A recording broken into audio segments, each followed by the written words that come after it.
Terus. Assalamualaikum warahmatullahi wabarakatuh. Bismillahirrahmanirrahim. Alhamdulillahirabbil alamin wassalatu wassalamu ala asyrafil anbiya wal mursalin habibina maulana wa qudwatina wa uswatina sayyidina Muhammadin wa ala alihi wa sahbihi ajma'in. Amma ba'du, yang kita hormati Tuan Pengerusi Majlis kita pada tengah hari ini, khususnya keseluruhan staf kepimpinan Bank Islam sekalian, kekitangan muslimin muslimat, hadirin hadirat sekalian, sama-sama kita panjatkan syukur banyak-banyak kepada Allah Ta'ala dengan nikmat kurnia kita dapat berkumpul sekarang ini untuk satu sesi kuliah soal jawab agama. Mudah-mudahan apa yang kita usahakan pada tengah hari ini terbilang sebagai satu amal soleh yang akan dicatatkan dalam buku catatan amalan kita, yang kita akan lihat keuntungannya pada hari kita bertemu dengan Allah di Yaumul Mahsyar nanti. Baik, soalan ada dah depan ni, kita terus pada soalan. Ada 80 soalan. Ni 1 jam setengah ni. Boleh? Baik, soalan yang pertama, adakah semua iklan makanan produk dalam tali basing adalah halal?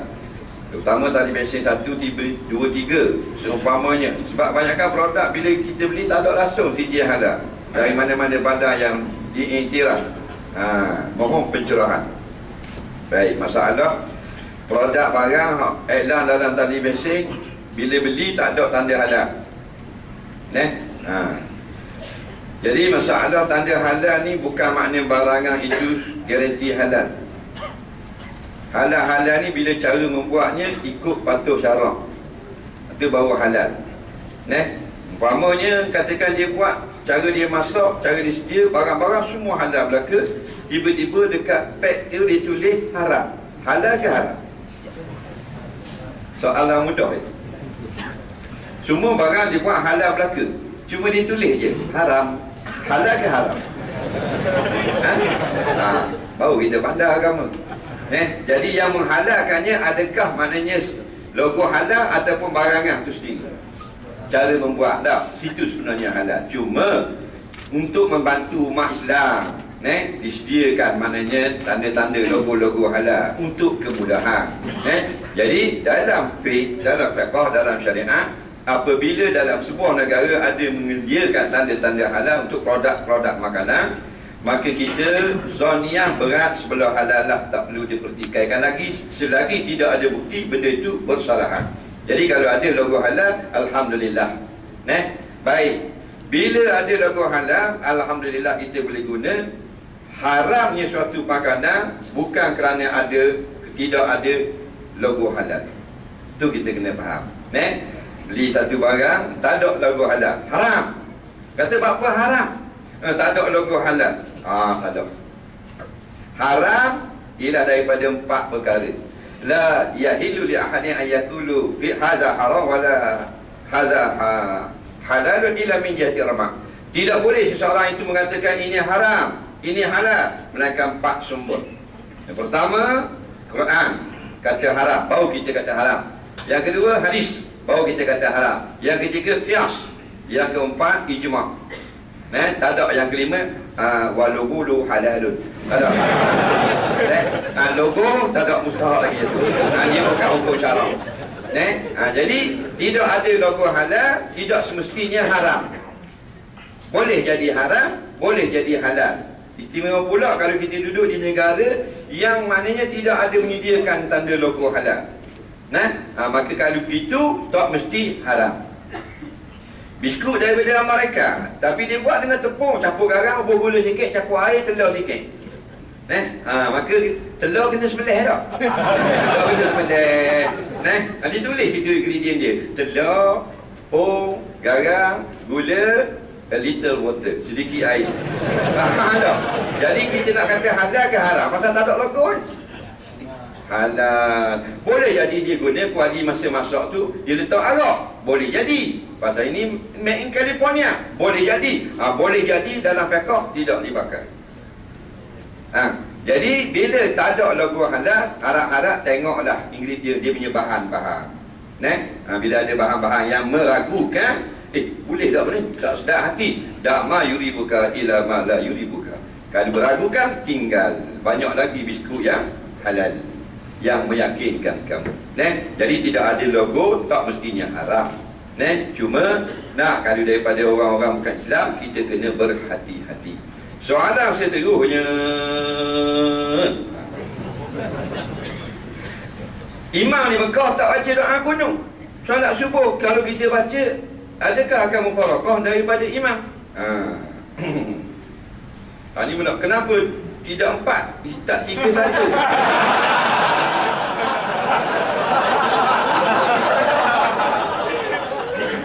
Saya tahan juga orang sini. Baik.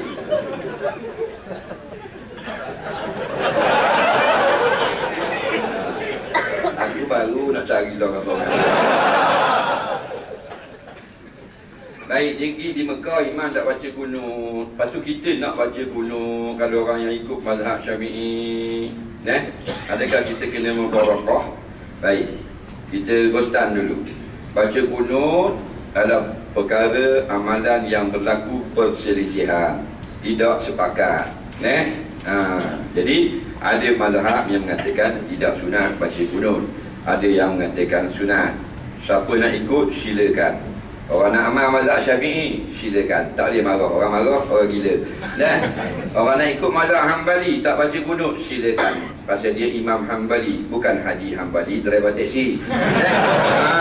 Nampak? Dia Imam Mujtahid, bukan ustaz Facebook. Jadi betul belaka. Baca pun betul, tak baca pun betul. Semua boleh pahala belaka. Kerana ikut sandaran masing-masing. Baik, kita yang katakan yang jenis ikut pandangan mazhab Syafi'i, jenis baca kunut. Dalam kitab-kitab fiqh mazhab Syafi'i, kalau imam tak baca kunut, kita boleh baca kunut. Tak payah mufarakah. Habis baca kunut, cepat-cepat ikut imam. Cuma mana yang terbaik? Yang terbaik yang Imam Syafi'i buat. Imam Syafi'i dia baca kunut, duduk di Mesir. Satu hari dia ziarah murid dia, Imam Hambali, anak murid dia. Di Iraq, di Baghdad. Jadi bila sampai di Baghdad, semayang di Baghdad, anak murid dia tak segan nak jadi imam. Dia ulama besar, Imam Hambali. Jadi malu ke guru, guru jadi imam, Imam Syafi'i. Imam Syafi'i nak anak murid ra'i guru, guru ra'i pula anak murid. Tak baca kunut. Kerana negeri Iraq orang tak baca kunut. Masa tu mazhab Hambali, mazhab anak murid dia je. Ilmu anak murid dia duduk kat kaki dia je. Hebat Imam Syafi'i ni. Tapi masih lagi hormat kepada murid sendiri. Dia pun tak baca kunut. Jadi kita sampai ke negeri yang imam tak baca kunut, tak payah baca kunut. Tak ada masalah. Faham? Relax dia ikut imam. Dan nak baca juga macam tadi lah. Baca tak batal. Tapi yang terbaik yang Imam Syafi'i buat, bila imam tak baca kunut, kita tak baca kunut. Yang kita tak boleh ikut imam ni, imam tidak rokok. Tahu dah? No way man. Tidak rokok. Nak buat ini yang imam jengkreng dah. Tak rokok. Lepas tu soalan ketiga tadi, tari balah tadi tu. Dia nak suruh jadi pak, mari kita celok dulu.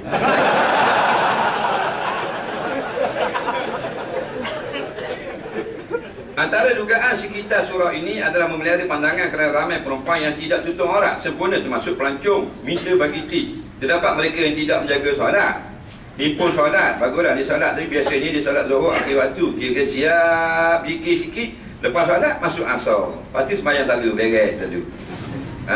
Kerana nak cepat dan sebagainya masuk pejabat. Ada yang himpun solat kerana tangguh hingga ada yang terlupa waktu. Ada pula yang hanya sembahyang jemaah saja. Bagaimana nak selesaikan masalah ini? Baik, kalau solat jika trafik jam, masa pulang dari kerja, tak sempat nak sampai rumah, surau dekat pun, sedangkan wuduk pun dah batal, lagu mana? Tip berdakwah untuk orang bukan Islam, sedangkan dia bos kita sendiri. Baik, kadang-kadang masjid, surau ada orang bukan Islam masuk. Boleh masuk ke tak dalam masjid surau? Boleh. Yang tak bolehnya Masjidil Haram, Masjid Nabawi, Masjidil Aqsa. Tiga ni. Yang lain pada tu ada dua syarat. Yang pertama, kalau nak masuk selain tiga ni tak boleh masuk. Selain daripada tiga ni, macam masjid mana-mana seluruh dunia, ada dua syarat orang kafir nak masuk. Pertama, mesti dengan izin orang Islam yang menjaga masjid. Tak boleh suka-suka hati. Maknanya mesti diperhatikan. Yang kedua, mestilah menghormati adab-adab masjid. Bukan kena niat iktikaf. Tapi tak.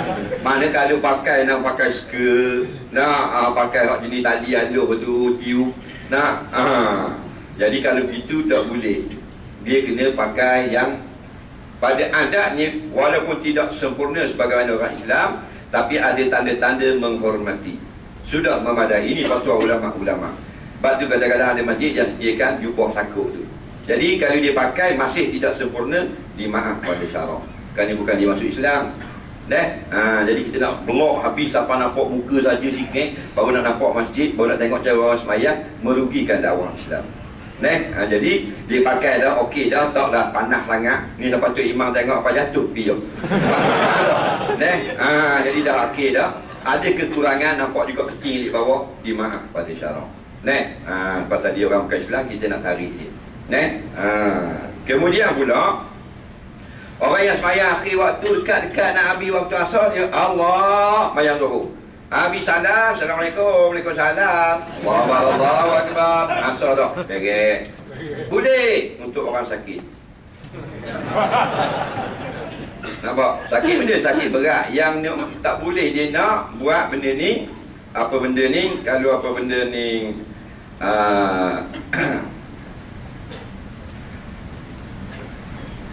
dah dia terbabak pergi ke ICC. So kemarin bank Islam dia pergi tengok wayang.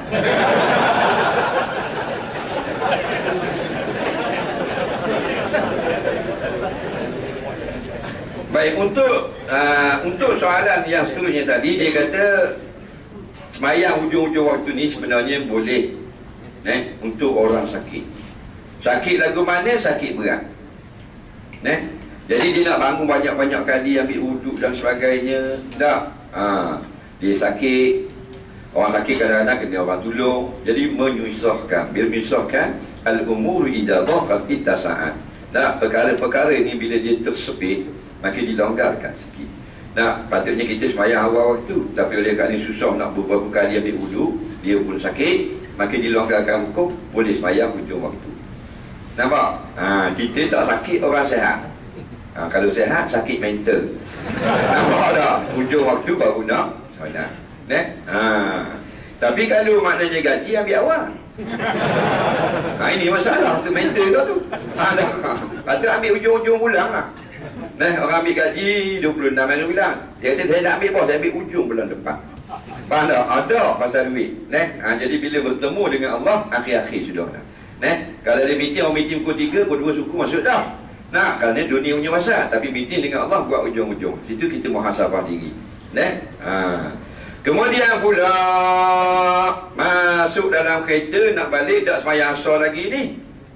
Tiba-tiba 15 minit lagi akan habis waktu asar. Masuk waktu maghrib, jam pula dah. Ada accident, tiada minyak, lawang tiada seming. Dah gerak tu. Kalau tunggu ni sejam setengah paling kurang, habislah waktu. Maka ada dua mazhab dalam dunia ni. Satu mazhab yang popular dalam mazhab Syafi'i, solat hormat waktu. Satu mazhab, pandangan kau dalam mazhab Hambali dan kau dalam mazhab Maliki, tidak solat lagi kerana tidak ada wudu. Maka dia bukan sengaja nak duduk dalam jam, tunggu dapat wudu baru solat. Solat amal waktu, pandangan yang pertama yang agak popular. Jawabnya solatlah dulu. Dia panggil orang ni Faqidu Tahuraini, orang yang tidak ada alat bersuci. Dia solat dalam kereta, nanti balik rumah ada air tak? Ada air pukul 10 malam, maka ulang balik solat asar tadi yang tidak buat. Siapa ada wuduk dah, tak payah ulang, sah solat dalam kereta. Yang tak sahnya, kita boleh turun semayang macam biasa tepi jalan, rokok sujud macam biasa. Dia tak boleh nak semayang dalam kereta, tak sah. Tapi kalau orang jam boleh turun tak? Tak boleh kan, turun kan kereta jalan. Kita dia seorang itu langgar lori kita. Jadi tak boleh turun. Nak semayang tepi ni takutlah tepuh di motosikal, masuk jelah. Maka semayang dalam kereta, pegang steering. Jam, ada wudu? Ada. Baik, kiblat macam mana? Kiblat kita tahu lah lagi. Mesti kita tahu, okey, MR2. Nak, matahari sana. Oh, kiblat sini. Takkan kiblat kat Zul Negara, bro. Nak, belah tu. Sering gini, ke depan jalan. Nak, ni matahari, lebih-lebih kurang. Oh, matahari gini. Kata orang mereka, Allahu Akbar. Kalau nak kubur sini, tak wajib pun. Nak, kalau bukan tayin, so, Allahu Akbar. Boleh? Faham? Atau waktu Allahu Akbar. Kalau nak banyak duit kan, Allahu Akbar.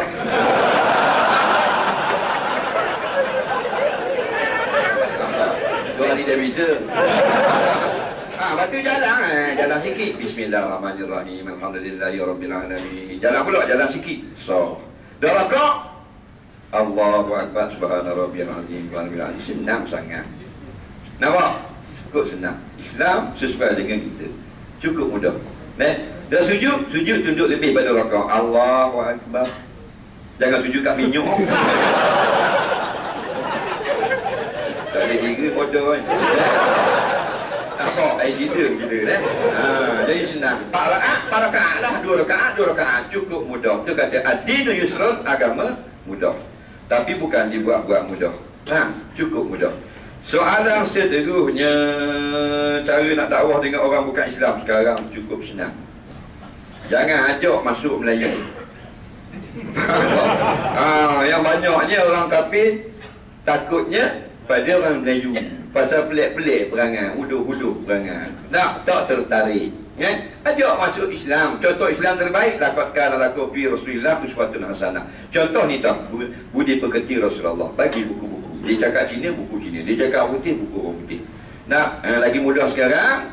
Banyak sangat pertanyaan-pertanyaan Islam, tentang agama Islam dijawab oleh cendekiawan-cendekiawan Islam di seluruh dunia. Contoh Ahmad Didat dan sebagainya. Macam-macam kemuskilan. Orang Hindu 6 orang tanya, 6 masuk Islam. Cukup mudah lah ni. Jangan putus asa. Jangan nak paksa. Dia cerita bab sunat. Masuk Islam boleh, tapi kena potong. Potong apa? Apa potong? Potong itu. Anda ribut. Potong. Dah jadi kawan tu dah. Dah kita potong sikit je. Dia ingat potong habis. Apa hukum pada wuduk kita bila tumit kaki tersentuh kemaluan sendiri? Apakah batal wuduk?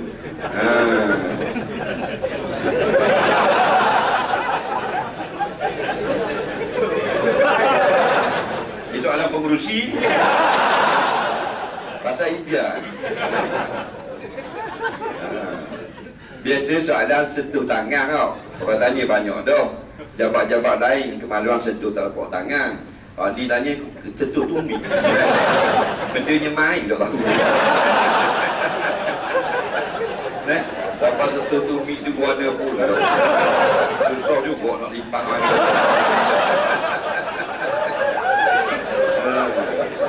Kajian kursi. Masuk Siti ni. Baik, dia tanya kemaluan sentuh dengan tumit. Tumit ni kaki lah. Balik pada nas. Dia kata, Nabi kata, man massa zakarahu falyatawadda. Mana-mana laki-laki yang memegang dengan tapak tangan akan kemaluannya sendiri, maka hendaklah dia mengambil wuduk. Untuk perempuan, ayyuman mara'atin massat farjaha, mana-mana muslimat yang memegang paraknya, kemaluannya, fal tatawadda au kama qala, hendak jugalah dia mengambil wuduk. Lepas kata dengan tapak tangan sahaja. Ni saja tapak tangan serta perut jari. Ni panggil perut jari, ruas jari belah dalam. Hak ni saja batas dan hak ni. Nak senang lagakan keduanya. Hak mana yang bersentuh itu, hak itulah. Hak ni dan hak ni. Contoh, tepi belakang tak batal. Jadi kalau hak jenis gatal-gatal, nak tahu gatal. Dia garu di belakang. Tak batal. Tak. 3 minggu tak batal juga. Betul tak? Dan ujung bukan. Ujung jari tak batal. Tepi tak batal. Jadi kalau dia kecil dia kepik gini batal. Dia kecil dia kepik gini batal. Tak batal. Batal lah kecil.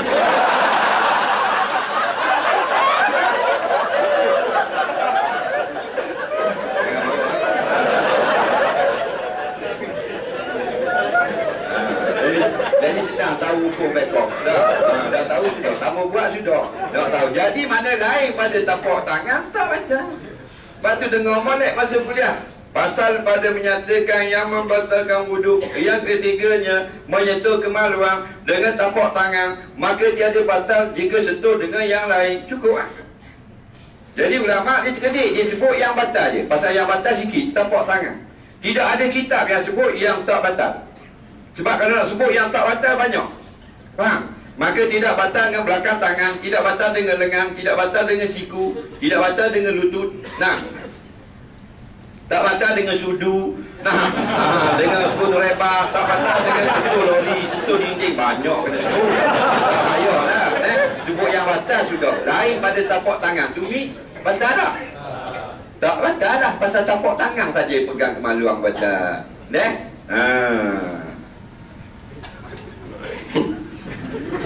Syarat rukun qauli dengar telinga sendiri.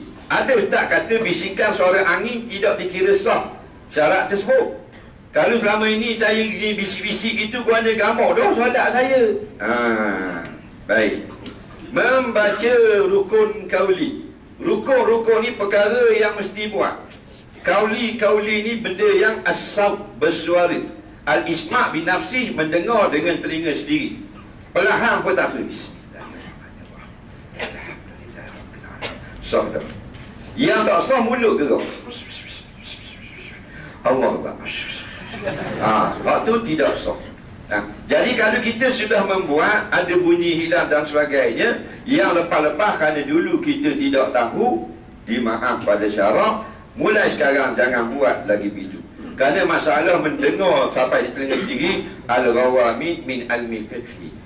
Yang dalam-dalam dan dalam ilmu fiqh. Yang maka kalau orang awam dimaafkan. Hal lepas pada ni jangan lagi. Kerana dia mesti bersuara. Kuat sangat makruh sampai ganggu orang.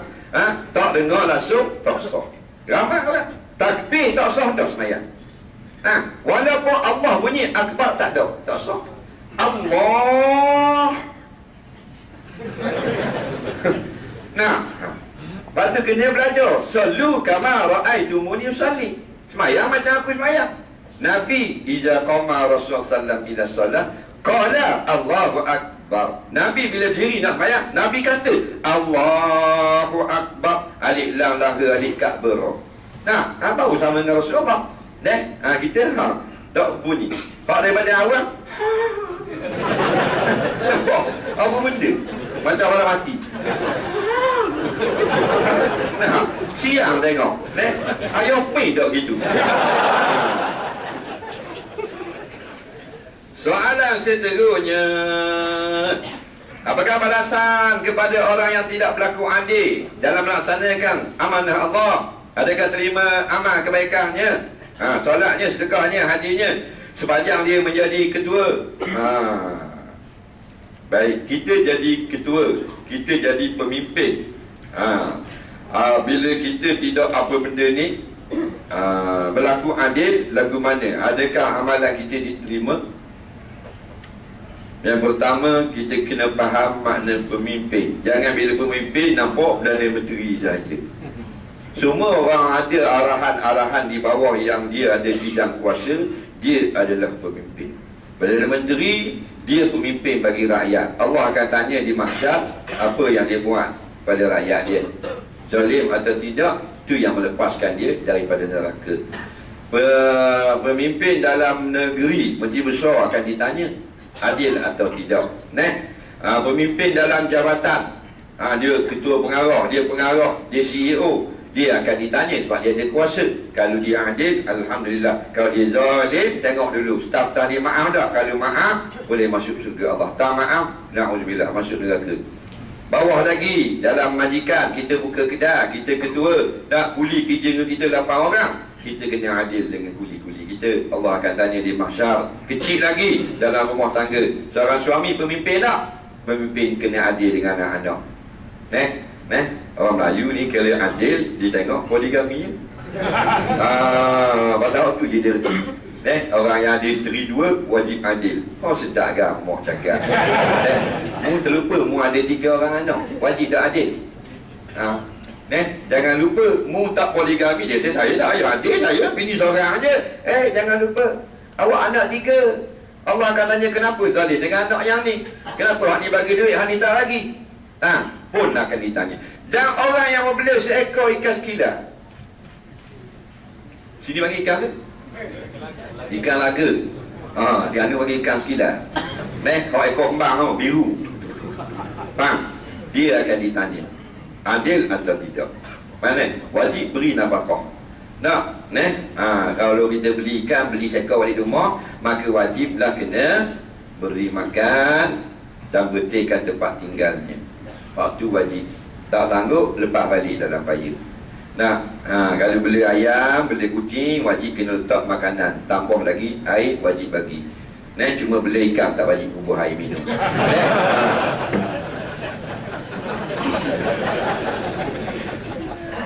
Dalil, siapa yang melakukan kezaliman, masih lagi amalannya diterima, cuma ditimbang dengan zalimnya, zalim tersangat berat di sisi Allah. Nak banding dengan solat kita, dengan sedekah kita, dengan kemurkaan Allah pada zalim, murka Allah lagi. Solat kita bukan macam solat Sayyidina Usman. Boleh tahan kira kalau kita zalim pun nak timbang-timbang biar sama balance. Solat kita cak ayam bulu balik. Jadi hati-hatilah dalam bab zalim ini. Zulmun ini zulmah yaumul qiyamah. Zalim ini Allah kata gelap di padang mahsyar nanti. Jalan terbaik, siapa yang berkuasa, maka gunakanlah kuasa. Ambil kesempatan. Ambil kesempatan. Kuasa yang dia ada, buat baik pada orang bawah. Betul tak? Bila kita buat baik ke anak-anak, anak-anak suka tak ayah dia? Suka. Kita buat baik kepada staff, staff kata, bawah guru baik. Baik ni bagus. Orang pun doa kebaikan. Tapi kalau kita jahat dengan orang bawah itu, bohong, jahat pada kotor. Doa sebut tu jahat tu. Tapi bukan bank Islam lah ni. Ni bank.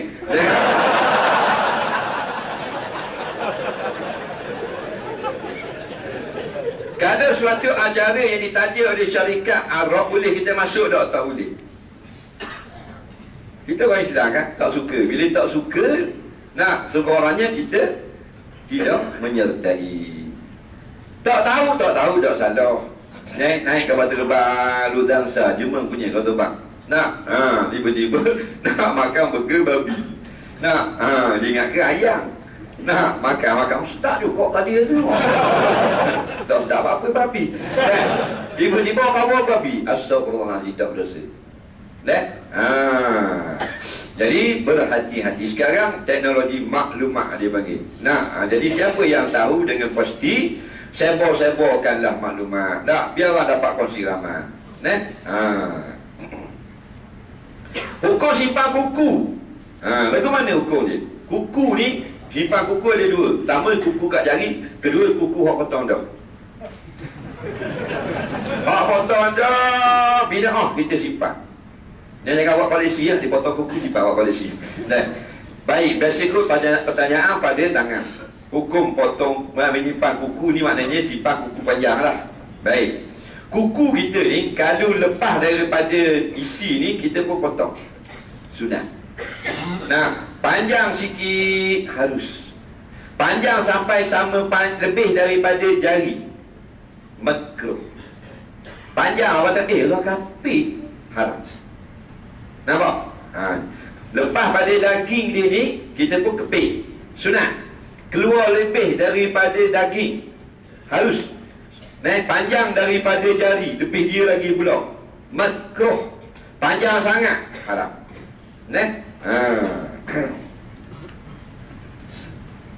Itu tak boleh. Kalau orang perempuan, ada gini, simpan kuku panjang. Dia tengok orang putih kuku panjang, Taruh kuku panjang, jangan takut menyerupai orang kafir. Nak panjang sikit sudah dah. Cat kuku boleh. Tak apa tu. Untuk siapa? Untuk suami kita. Cat kuku sama ada inai ataupun tu jelu pakai tu boleh. Ni boleh pasal dia menarik perhatian suami. Cuma nak wudu, nak mandi hadas kena remove. Faham tak? Jadi hak merah tu boleh. Nampak? Bahasa suami suka tak tengok kalau jari dia kuku merah? Suka tak? Suka lah. Nampak seksi tangan gini. Tapi dia tak pakai pun tak boleh. Bini kita kalau pakai merah itu suka tak? Suka kita. Tak jadi tengok wayang mana tu. Tak? Suami janji dah dengan kawan, dengan bos pejabat nak pergi tengok wayang. Kalau pokok. Bini kata kena buat guana tak mau bagi lelaki ku keluar tengok wayang. Lomor cat kuku. Lomor cat kuku, kaki itu semua biar merah belaka. Siap dengan glossy atas. Kira klik. Bang nak pergi dah bang? I pergi dulu lah. Marilah tengok I dulu ni. Tapi buka slow-slow pintu. Kita buka sikit, nampak kaki bini kita. Kuku merah, kaki gedik. Betul tak? Buka sikit lagi, nampak peti. Faham tak? Licin bau cukur tadi. Faham tak? Siap lotion ni, pergi gila. Buka sampai kat lutut orang, baru spa. Lutut hitam mau spa. Faham tak? Tengok atas dia buka, tengok tangan duduk atas paha gedik. Dan tangan kiri mana? Tangan kiri sikit lagi. Kami. Muka tengok neka. Allah. Halo, tak jadi tengok wayang, sakit gigi. Baru suami dah dalam keluar. Ni bini ke Allah, comel masa kat bank. Kat rumah ke maraton. Tali berat tu beri sepel tadi. Tadi tak ada settle sisi ikan.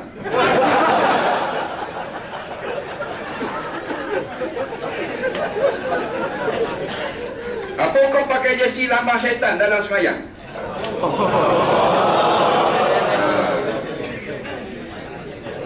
Yang bertanya ni orang Chelsea.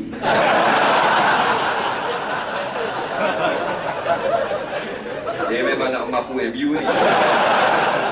Kawan tu ada orang catang tau. Baik. Gambar-gambar setan tu sebenarnya bukan setan. Nampak? Dia bukan setan, dia gambar. Setan bukan gitu. Cuma pandangan orang barat kalau buat gaul-gaul setan kau gitu. Emotikon dia gitu. Macam kita lah kan banyak dalam handset kan. Emo tu. Nak menunjukkan emosional kita tu, gunakan gambar-gambar tu pada bukan kita pun. Ada dia hantar gambar emotikon kat bini. Ada. Gambar kiss. Gambar kiss awak buat tak mulut kita. Jadi setan yang sebenarnya lain. Cuma pandangan dia, devil ni maknanya hantu lah, hantu merah. Devil ni hantu merah. Jadi kalau benda tu besar tak comel sangat dah. Walaupun dia bukan setan, dia gambar, tapi dia macam lambang bagi setan. Dah comel lah kita pakai. Dalam semayang ni biarlah gambar-gambar yang kecil-kecil saja. Kalau besar makruh. Apa kau minum kopi tahid musang? Dia tak lakat nak minum kopi lain, nak makin nak tahid musang pula. Kopi tahid musang ni, buah kopi tu jatuh. Buah kopi besar ni, biji. Bila jatuh mari musang. Koyok dalam dia bulan kan. Dia makan, dia berok. Berok pula butir kopi tu. Kata ulama, kalau butir dia tidak pecah, boleh digunakan untuk makanan selepas dibersihkan. Kalau butir dia tu pecah, tak boleh. Kalau najis, masuk ke dalam. Dah tak syarat saja butir kopi. Butir cipedok tu, butir cipedok. Jadi makan cipedok goreng. Lapornya makan butir-butir. Nampak? Tiba-tiba bila dia terberok, ada butir. Tak banyak 9 butir. Jangan suka dah mu tanya. Jadi dalam butir cipedok orang berok tadi tu, kalau pecah tak diguna dah. Kalau tidak pecah, boleh basuh, boleh makan balik. Bukan suruh makan, hukum syarak. Tak lalu makan, bagi bini kita makan. Jangan kabur lagi dia. Tapi gitulah dengan kopi musang. Cuma kalau terlalu banyak sampai jadi produk, mana muskil lah. Pasal biasa kopi musang ni tak nak buat produk sangat. Pasal dia jarang-jarang dijumpai. Barang-barang tak banyak. Musang ni bukan 14,000 ekor. Kalau kita masuk dalam hutan, jumpa seekor dua, tiba-tiba tahi pula boleh buat kilang. Ada kita muskil, takut-takut. Dia takut-takut, tapi jangan tuduh. Kopi biasa je, lepas tu tulis tahi musang, nak suruh laris. Jadi macam-macam nak suruh laris. Kopi janda, Pak molek pula duduk gitu. Orang pula macam janda tu muka. Jadi benda-benda gini kalau nak berniaga biarlah halal. Kalau masuk melawak, menipu, jadi niagaan tidak berkat. Soalan seterusnya.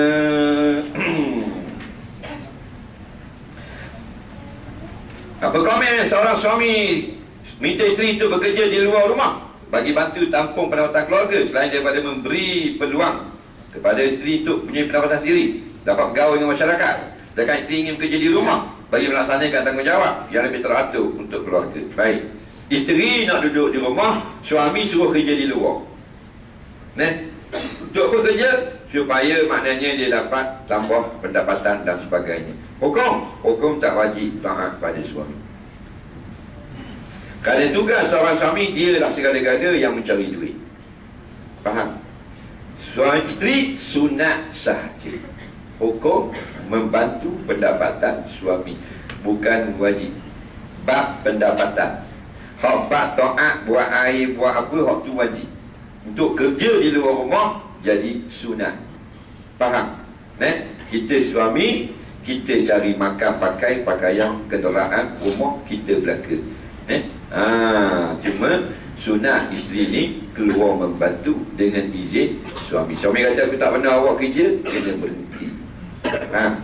Mereka ada sebab-sebab yang tertentu seperti kena bayar hutang dan sebagainya. Kalau berhenti, suami kena bayar hutang tu. Suami tak mampu, isteri boleh terus bekerja. Jadi jangan paksa isteri kita bekerja. Suami yang terbaik, isteri duduk rumah saja, asap kuku. Betul lah. Terbaik kita cari nak benda, mesej saja, WhatsApp. Nampak? Bang, gelang 2, beres. Betul tak? Itu terbaik. Pasal kita nak jadi yang the best. Khairukum li ahli. Nabi kata, suami terbaik, ya suami, mukmin terbaik adalah suami yang paling terbaik untuk isterinya. Bang, duit 1,000, bagi 2,000. Lama-lama dia akan benarkan poligami. Jadi hikmah dia.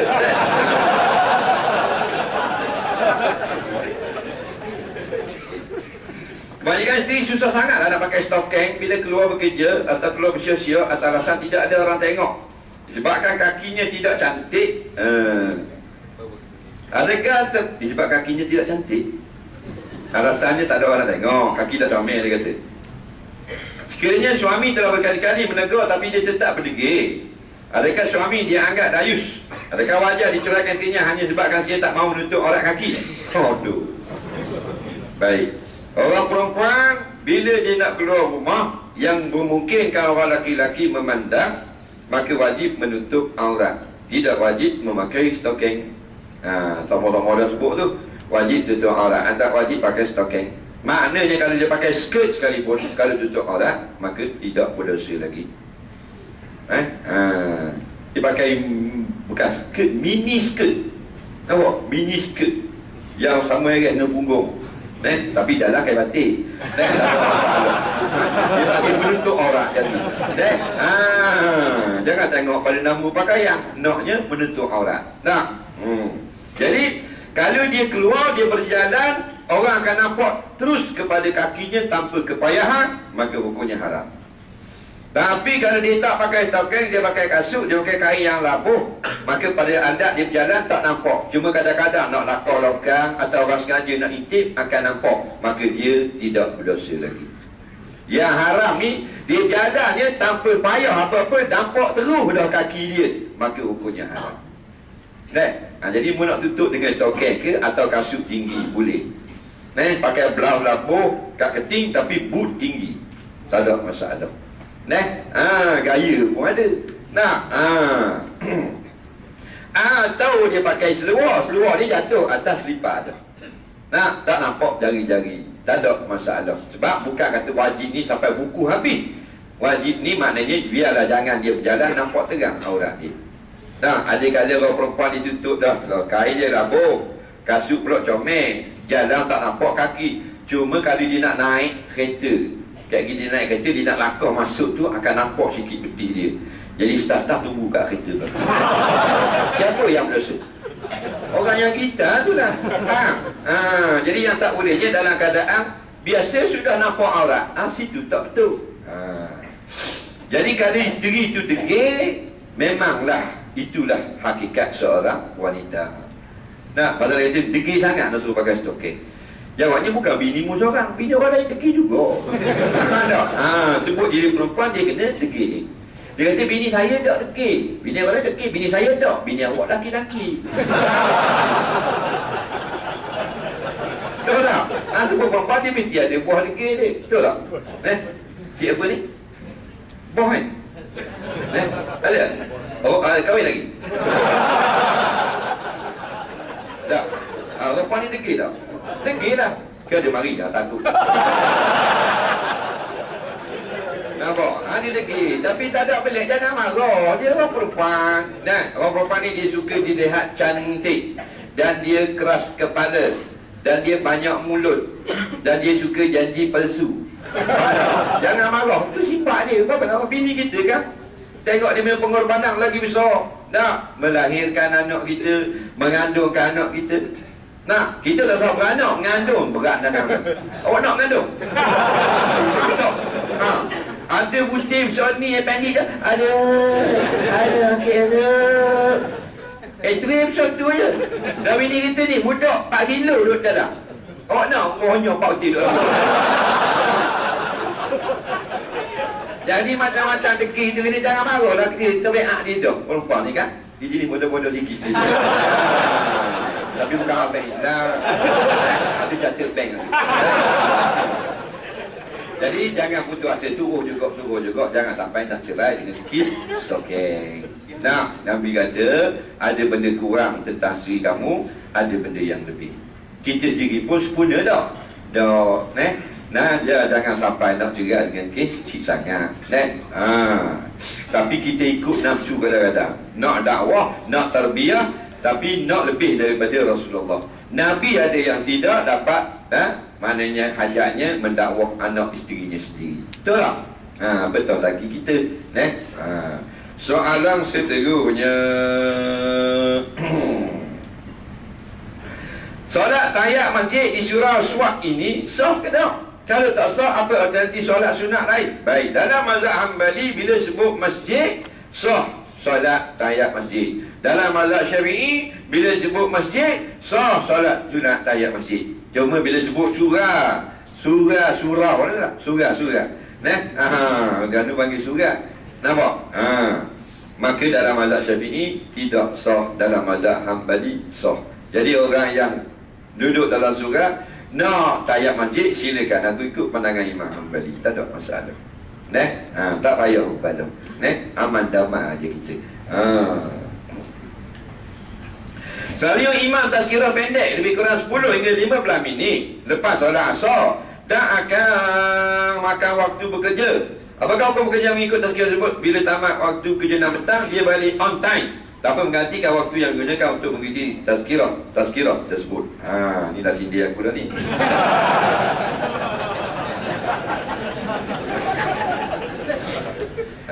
Baik.